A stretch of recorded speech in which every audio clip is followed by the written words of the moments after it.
Wednesday, September 26th, not a barbell in sight, but we do have some dumbbells.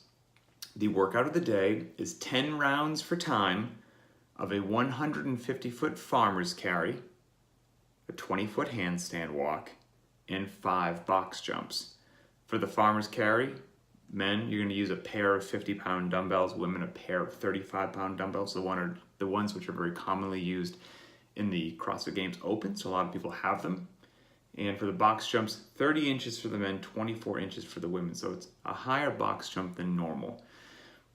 I love this combination of just grunt work. Farmer's carries are so cool. They look so simple, but they're so deceiving, from just head to toe taxing you to grip strength, to just breathing like you can't understand why.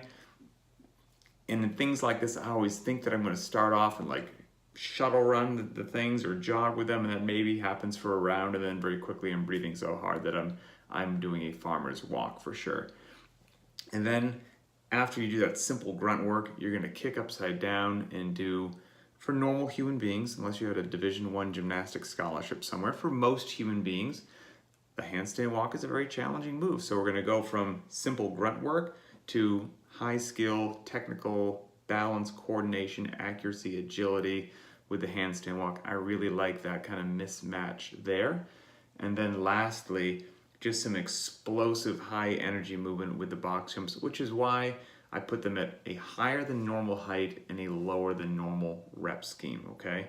And personally, I see these just building explosive strength. Sure, there's a metabolic component to it as well. They'll gas you for sure. But since they're a bit higher and the reps are low, I want to develop that good explosiveness in the lower body. So feel free, jump up, step down. If you're not comfortable with hopping down, don't worry about it. Step down, reset yourself. Take a second if you need to, hit the next one. You don't want to miss any jumps at 30 inches or 24 inches. And then that wonderful triplet cycled over is going to get you a nice bit of volume in each one of those 3 pieces. So I really like how this one came together. Super fitness robot time, 13 minutes or less. 13 minutes or less for this one. I won't be there. I'm pretty sure my wife probably will, but she was a Division I gymnast, so hence the handstand walks are like rest for her. You ever work out with people like that there's some challenging movement in there that they consider rest? Like, she'll consider handstand walks rest. She'll consider chest to bar pull-ups rest in a workout. It's like Chris Spieler. Chris Spieler considers a set of 100 double unders to be rest. He also considers chest to bar pull-ups to be rest, while the rest of us are dying. So anyway, random aside there. The scaled option for this, 10 rounds for time. We're going to knock the farmer's carry down to 100 feet and knock the weight of the dumbbells down. 35 pounds for the men, 20 pounds for the women, or whatever. You could just hold an empty barbell in your hand, across the front, almost like a deadlift. So you had 45 pounds total or 35 pounds total. So lighter dumbbells, 5 shoulder taps against the wall instead of the handstand walk. Maybe you can do the handstand walk, knock it out, or a 50-foot walk with both dumbbells extended overhead. So you're building that overhead strength and that shoulder stability.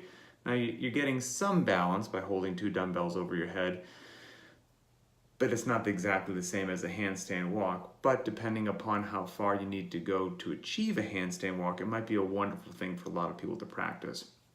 And then 5 box jumps or box step-ups, and I lowered it down to 24 inches for the men, 20 inches for the women, but that of course could be lowered down even more. So that's about that. And if there's any confusion on what a dumbbell waiter's walk is in the warm-up, I'm sure everybody would have Googled it and seen it's very simple, but that's just simply walking with one of the dumbbells extended overhead is basically what you're doing. So you'll do 100 feet with the right arm, come back 100 feet with the left arm. Some people do it with a plate, but we're not going to do it with a 50 and 35 pound plate. But dumbbell waiter's walks are a great way just to kind of get yourself loose for using those shoulders later on in the workout.